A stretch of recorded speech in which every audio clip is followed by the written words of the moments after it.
Hi, it's Moe Kimono Mom. This is the history of my life.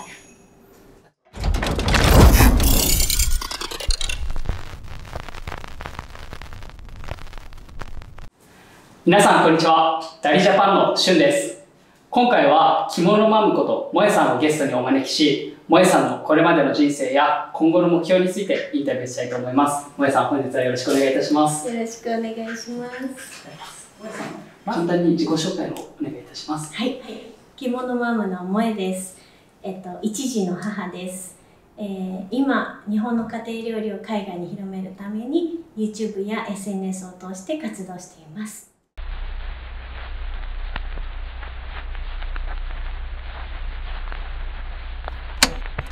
まず、萌さんは幼少期どちらのお生まれでしょうか？京都です。はい、京都の長岡京市というところで生まれました。ご家族はどのような構成でしたか？構成おばあちゃん、おじいちゃんがいて、両親と兄と弟がいます。ご家族の間柄というか、関係はどのような感じですか？結構一般的だと思うんですけど、仲良く、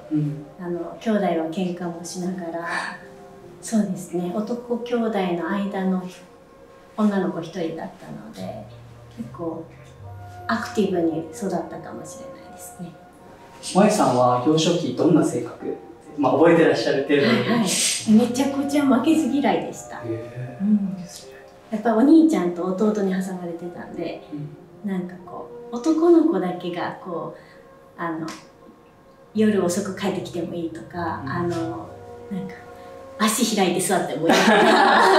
私だけすごい女の子なんやから足閉じなさいとか言われて、早く帰ってきなさいとか言われるのがすごい嫌で、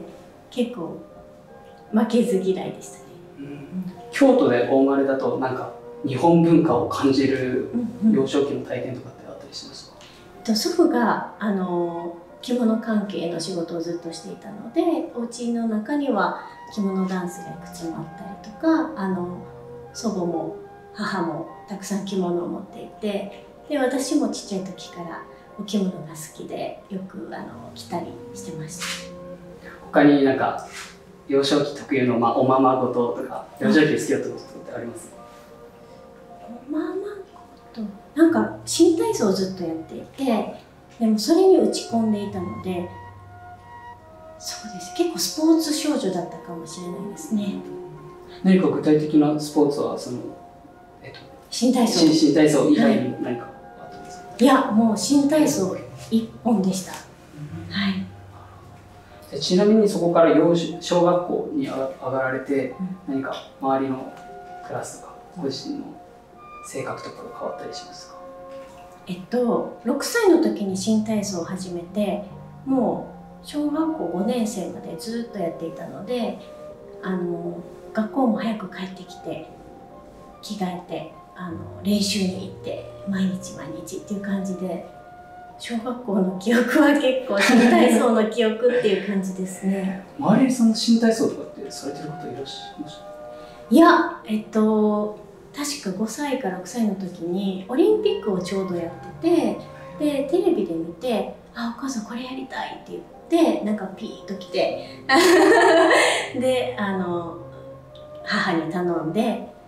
見学に連れていただいて、で始めたっていう感じでした。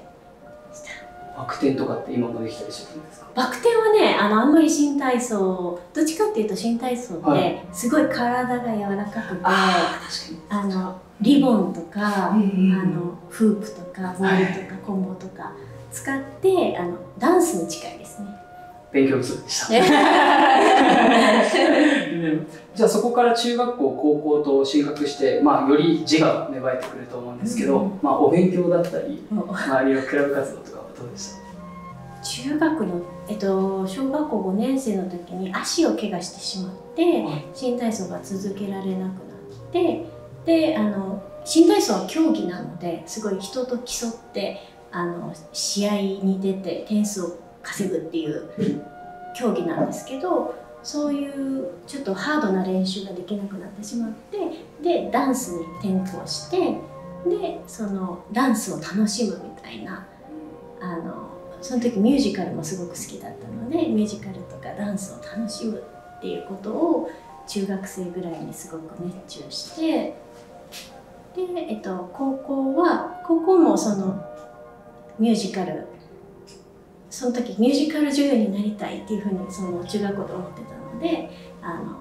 演劇科のある高校に行き出しました。そこから、まあ、学業はどんな形でした？学業すごい聞きますね。学業は、まあ、それなりに普通でした。そんなに全然頭も良くないけど、まあ普通に宿題もちゃんとやって普通にテストもちゃんと授業受けてたら取れるぐらいの点数は取って、それでもやっぱりこう学校帰ってきて放課後にそのダンスの練習に行ったりする方に自分の頭の中はいっぱいでっていう感じでしたね、ずっと。なるほど。じゃあ結構幼少期の頃から自分がこう表に立って何か表現をするってこと？そう本当にそんな感じでした。新体操もダンスみたいに発表会があるんですけど、その小学生の時から発表会にスポットライトを浴びるのがすごく好きで、舞台の上に立つっていうことはずっと好きでした。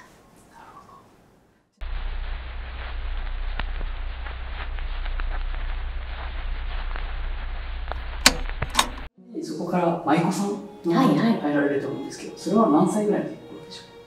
ょう？高校に行って高校1年生の時に夏休みにその演劇科だったので、みんなその女優さんになりたかったりとか演技を学びたかったりっていう子がたくさん入ってきたんですけど、先生が女優さんとか俳優さんだけじゃないと、この世界にはいろんな仕事があるので、世界中というか世間の仕事についてたくさん調べておいでっていう宿題が出て、でそれで人と被ったらダメよっていう宿題だったので、私は京都で私の祖父がその着物関係の仕事終わってお習字の先生をしていて、でその京都の職人さんたちがたくさん習いに来てくださるお習字の先生やってたので、その祖父の関係の人、周りの職人さんたちにインタビューして、でこう調べるっていう宿題をやった時に、その中に舞妓さんと芸妓さんもいて、でその時に初めて舞妓さんとか芸妓さんってお仕事なんやっていうことも知ったりとか、同じ年齢でこれだけなんかこう自分の名前じゃない名前で生きている人たちがいるっていうことにすごく感動して、私もこうなってみたいって思ったのがきっかけです。ちなみに簡単に舞妓さんと芸妓さんはどのようなお仕事というか少し教えてください。はい、舞妓さんと芸妓さんっていうのはそうですね、基本的に日本の伝統芸能の学校に通ってるんですね。15歳ぐらいから、卒業がないので上はもう80歳90歳ぐらいのお姉さん方皆さんがその学校に通っていて、毎日踊りを舞を教えていただいたり、お三味線のお稽古したり、お習字やったり、茶道をしたり、お花やったりっていう、そういう、アートスクールみたいなところに通って、で朝から通って、で夜はお座敷に出るんですね。お茶屋さんっていうのが何軒かあるので、そこへお化粧して着飾って出向いて、でそこにいらっしゃるお客様の前で芸を披露したり、舞を舞ったり、お三味線弾いたり、あとそういうお食事されるので、その場にいさせていただいたりしてました。じゃあ実際そう夢見て入ったその世界はどのような世界でしたか？やっぱり親元離れて生活したのが初めてだったので、皆さんが大学を卒業して一人暮らししてとか、学校じゃなくて学生としてじゃなくて仕事を始めるっていうのと同じように、やっぱりこうある程度の苦労とかはありましたけど、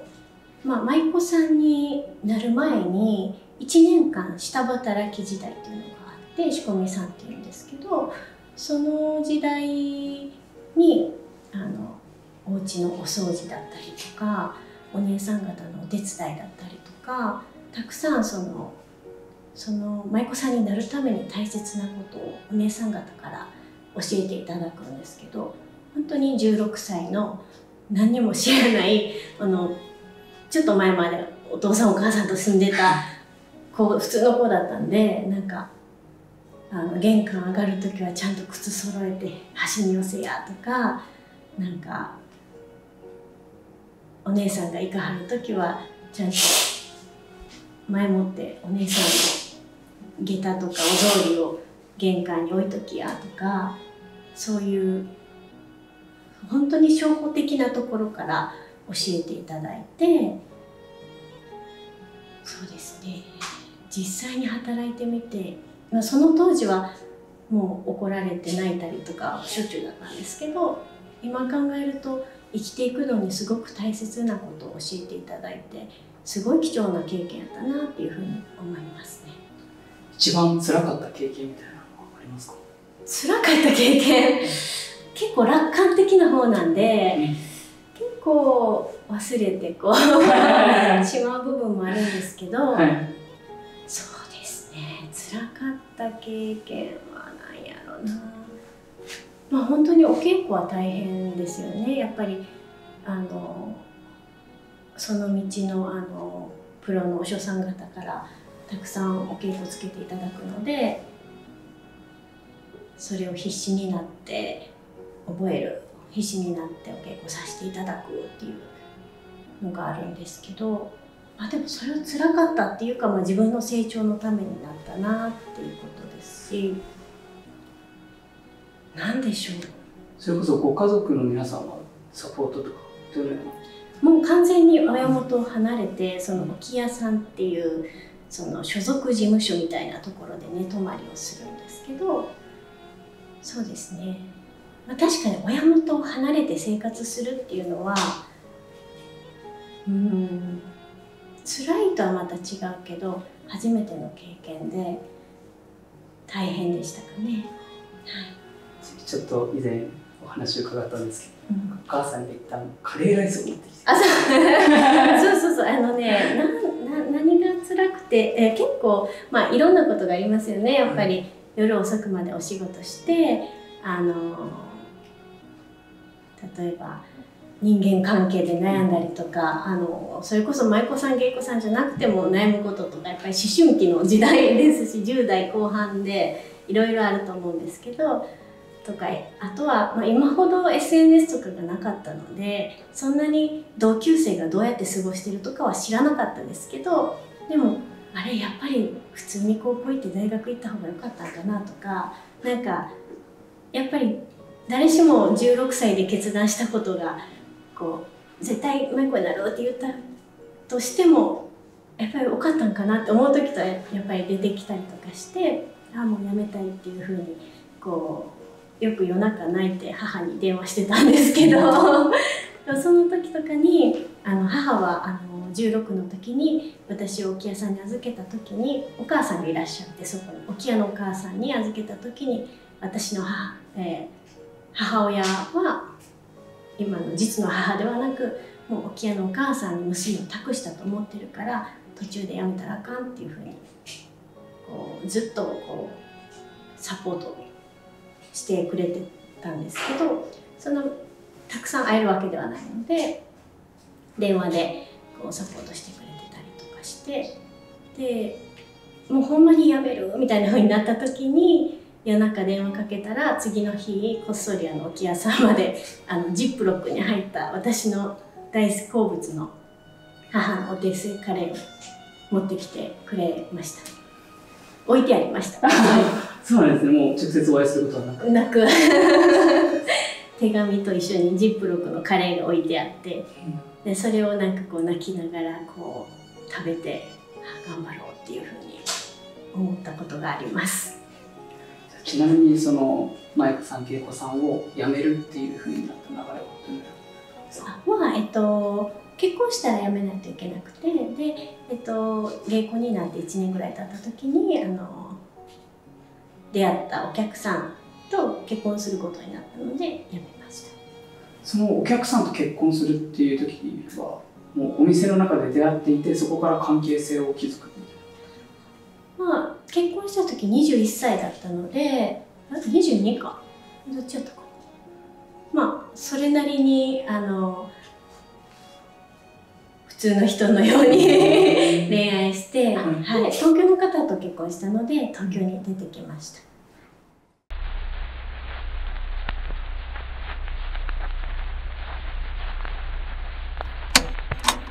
今萌さんは海外に向けての発信をしていらっしゃると思うんですけど、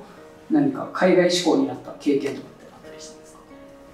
それまで海外に行ったことがなくて、確かそれでその結婚1番目に結婚した方が日本と海外を行ったり来たりしながらお仕事されていて、今くっついて専業主婦としてくっついてよくいろんなところに行ってました。舞妓さんからいきなりこの結婚生活が始まって、ご自身の心境はどのようなものでしたか？まあ、最初はねすごい楽しくて初めてのことやし、海外に行くことも初めてですけど、舞妓さんの時にはお料理ってあんまりしたことがなくて、どうやって作ったらいいかっていうのも分からなかったので、その彼が料理学校に入れてくれて学んできてって言って、でお料理をゼロから教えていただいて、ベーシックな家庭料理は作れるようになって、でその彼が世界どこにいてもちょっとおかしいんですけど世界どこにいても3食日本食を食べたい人だったんですよ。いやなんかすごいわがままに聞こえたかもしれないけどでもそういう人やって、で私は海外に行く時にスーツケースにもうなんか粉のお出汁とかなんかこう日本の手に入りにくい材料をすごい詰め込んで一緒にくっついて、もうずっとご飯を作ってるっていう状況でした。やっぱりどうしてもその〇〇さんの奥さんとしてしか存在してない自分がすごくこう嫌だなっていうふうにだんだん思うようになってきて、ずっとお家の中で世界どこに行ってもご飯をずっと作っているっていうのも嫌だなっていうのとかやっぱり20代前半でもうちょっと外を見てみたいで働いてみたいっていうふうに思ったんですね。やっぱり芸妓舞妓やってた時はすごくその仕事が好きだったし、なんかその仕事をやっている自分に誇りを持ってやっていたので、なんか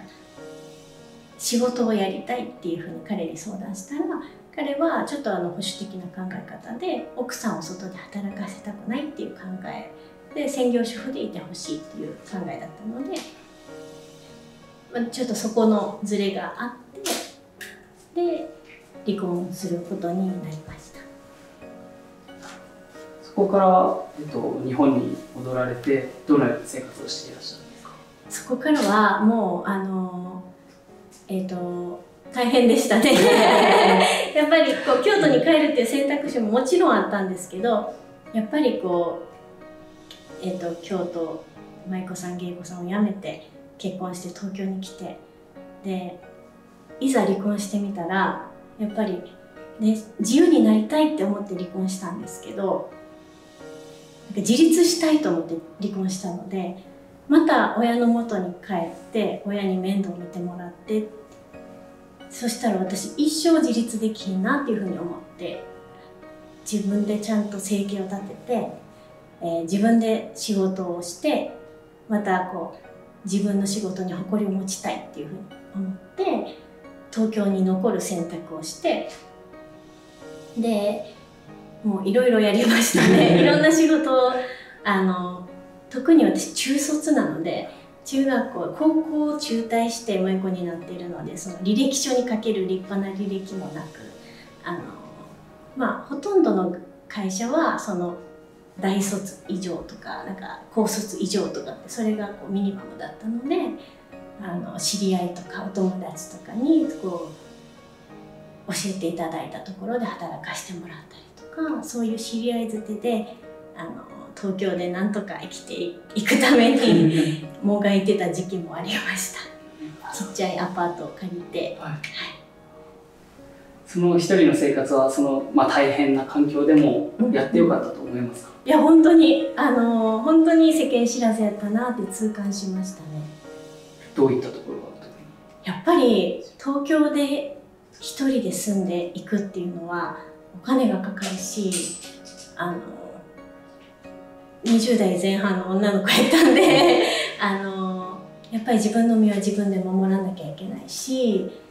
今まで自由になりたいと思って離婚したけど、やっぱり今までその方に守っていただいてたいなっていうことも感じましたし、もちろん両親も心配だっただろうけど、両親は常に自分の人生には自分で責任持ちなさいっていう考えなので、私が決断したら結構黙って見守ってくれている方なんですけど、両親もすごく心配だっただろうなと思います。でもなんかその彼にちょっと見返したい気持ちじゃないけど、離婚する時に一人で行くのはほんまに大変やでっていうことを言われたけど決断しましたっていう話をしていたので、絶対に自立するみたいな気持ちでがむしゃらでしたね。そこから現在の旦那さんの元さん、どのような形で出会われたんですか？どのような形でですね、それから一人で生活しだして結構全然もう結婚しないと思ってたんで、全然すぐとかじゃないんですけど長い年月があったんですけど、そういう風な形でなんとか東京で生きていた時期に一人暮らししていて、でずっともうアルバイトみたいな形で食いつないでたんですけど、初めて雇ってくださった正社員として雇ってくださった会社があって、もうそこでもう入り浸りでもう頑張ってパソコンも覚えて朝から晩まですごい頑張ってた時期があって、でその時にちょうど彼も新しいレストラン業だったので、新しいレストランを近くでオープンさせるために毎日そこにいて再開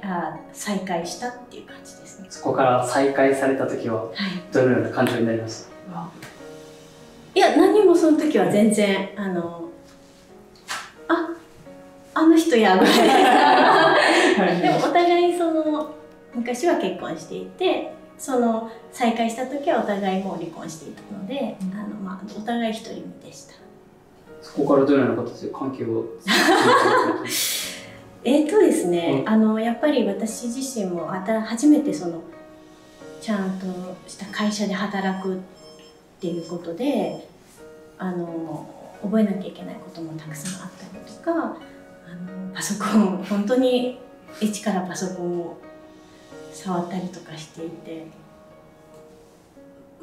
そうですね、仕事のアドバイスをもらったりとかっていう感じですかね。そこで2回目というか、はい、結婚生活になると思うんですけど、はい、1回目と2回目は何か変わるものがありましたか？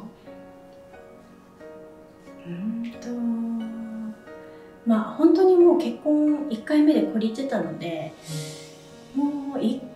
結婚することはないなってずっと思ってたんですよね。お付き合いとかはあったとしても結婚するのもう嫌だって思ってて、なぜか私が奥さんになった瞬間に、誰かの奥さんになった瞬間に男性を立てなければならない存在になってしまうってなんか思ってしまっていて、もう結婚嫌やなって思ってたんですけど、なんか元さんはそういうなんていうか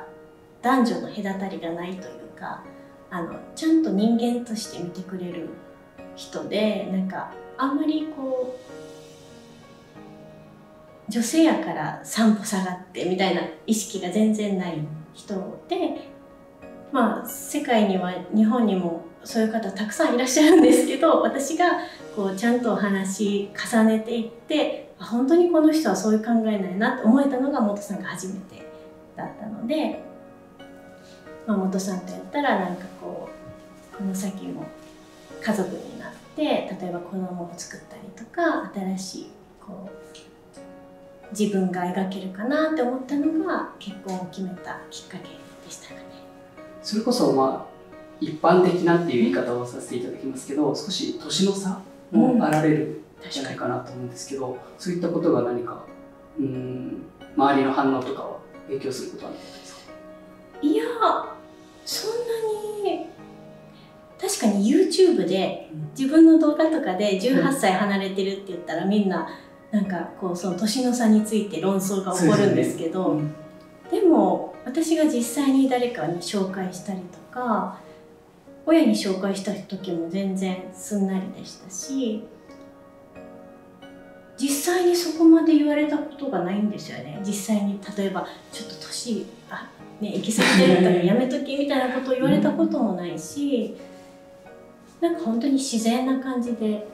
結婚しました。なんか一緒にいるのが普通みたいな。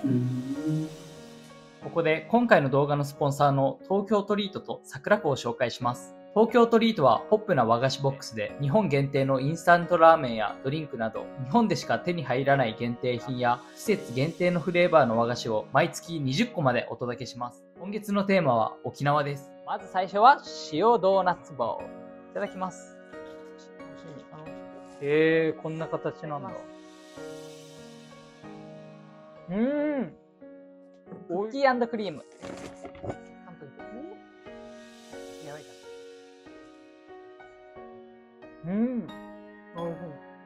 桜子は伝統的なお菓子、本格的なお菓子、職人技が光るお菓子、日本茶、和菓子などが20個入っています。今月のテーマは東北のお祭りです。このボックスを手に入れて芸術、歴史、文化、自然が融合する東北の魅力を楽しみましょう。ピーナッツせんべい。なんか岩手のお菓子らしいですね。歯ごたえがめっちゃいいせんべいですね。くるみ餅。これも初めてですね。お餅だ。おいしい。桜子を食べるときはこのお茶がいいんですよね。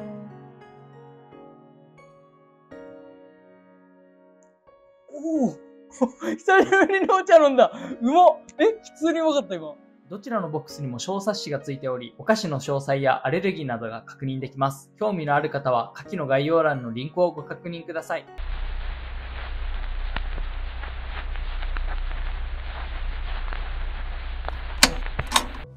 そこから結婚生活が始まってお子さんのスータンさん、誕生されたと思うんですけど、スータンさんスーちゃんスーちゃんっていうんですね。はい、すいません、スーちゃん。じゃあ萌さんから見て、スーちゃんが誕生された時はどのような感情でしたか？いや、まさか自分が子供を持つとは思ってなくて、その子供がそんなにめっちゃ好きみたいな方でもなかったので、その初めての妊娠もちょっとすごくつわりがひどかった方で、仕事をその時もしてたんですけど、ずっと会社に行けないのが続きまして、で、質問何でしたっけ？スーちゃんが誕生された時の気持ちとか、環境とかでも。はい、そうですね。そうですね。でも初めてのことだし、お腹の中に赤ちゃんがいるなんてどういうことって感じで、本当に奇跡だなって思うことの連続で、仕事を派遣をやってたんですね、結婚した時。なのであんまりその産休育休みたいなのがあんまり保証はされていなくて、で仕事に行けないのであったら、つわりでひどくても寝たきりみたいな感じで仕事に行けないのであったら辞めるしかないみたいな状況で、なんか自分の中ではその仕事に対してすごく執着があったので、前の結婚のこともあって、でたとえ元と結婚して子供ができても絶対仕事を辞めないっていうふうに思ってはいたんですけど、つわりで続けられる状況ではなくなってしまって、で、元さんも自分も忙しかったから何かあった時大変だからずっと家で寝てたらいいよっていうふうに言ってくれていて、で仕事を辞めることによって本当に家で寝たきりの妊娠期間でした。まあでも新しいお母さんお父さんみたいな感じで、そうですね、子供ができたことを喜んでいました。萌さんから見てすーちゃんはどのようなお子さんですか？すごい頭いいなって思いますね。なんかすごい尊敬しますなんか彼女から教えてもらうことがたくさんあって、はい、なんか母としてもやっぱりこう彼女が教えてくれることがすごくたくさんあるのですごく感謝しているし、まだ5歳ですけど赤ちゃんの時からすごく自分を成長させてくれる存在だなっていうふうにいつも感謝していて、そうですね、あと自分の体から生まれてきたとてやっぱりすーちゃんはすーちゃんなので人格が違うっていうことをちゃんと覚えておかないとなっていうのをすごく生まれる前からずっと思っていて、で生まれたら、一人の人間としてちゃんと尊重して育ててあげたいという思いがすごくあったのでそれだけは気をつけてるんですけど、なんか本当に自分に新しい世界を見せてくれる存在ですかね。そこから結婚生活が始まって、すーちゃんが生まれて、そこから YouTube の活動を受けてされていると思うんですけど、それは何かきっかけがあったんですか？ですね、すーちゃん生まれてもう本当に赤ちゃん生まれたばっかりの人は共感してくださると思うんですけど、もう何にもできなくても四六時中すーちゃんのお世話ばっかりで、結構ずっと泣いてるような子だったので夜中も寝れなくて、なんか1時間おきに泣いて抱っこして笑われてっていう、なんかもう本当にこう気が狂いそうになるような寝れてないので余計にで元さんはレストラン業だったので朝から晩までいなくて、その時ホテルの中にレストランが入っていたので朝食から行っていたので、もう本当に一日一人でずっとすーちゃんのお世話をしているっていう状態で、もうなんかいわゆる産後うつみたいな感じで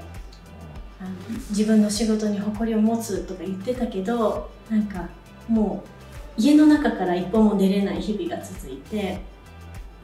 あれ今日誰とも喋ってないわみたいな日がたくさんあるような状態で、でもなんかこの自分の状況を変えたいなっていうふうにずっと感じていた時にYouTube の取材を受けて、でその YouTube でYouTuber の方が1日密着してくださって、でYouTube ってお仕事になるんやっていうのを知って、で、すーちゃんを預けようにも保育園がまだ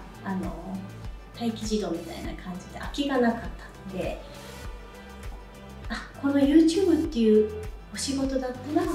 すーちゃんを家で面倒見ながら自分のペースで仕事ができるかもしれないと直感的に感じて始めました。ちなみにそのきっかけとなった動画、パオロさんの密着動画だったと思うんですけど、私が、YouTube を始める際にそちらの、海外向けの動画、参考にできるものはないかなって思った際にそちらを拝見して、そこから自分もこういった活動をするようになったので、僕もめちゃめちゃ感謝している一人です。パオロさんにも、まえさんにも、すーちゃんにも。そうですよね。じゃあそこから、活動をされていると思うんですけど、その YouTube をされながら大変なことってありますか？大変なことは動画作ったことなかったので、いまだに私Vlog 用のカメラとスマホだけでやっているぐらい、こういうプロフェッショナルな機器を一つも持ってなくて、なかなかこう全然知識がなかったので、それをまず調べるところから始めました。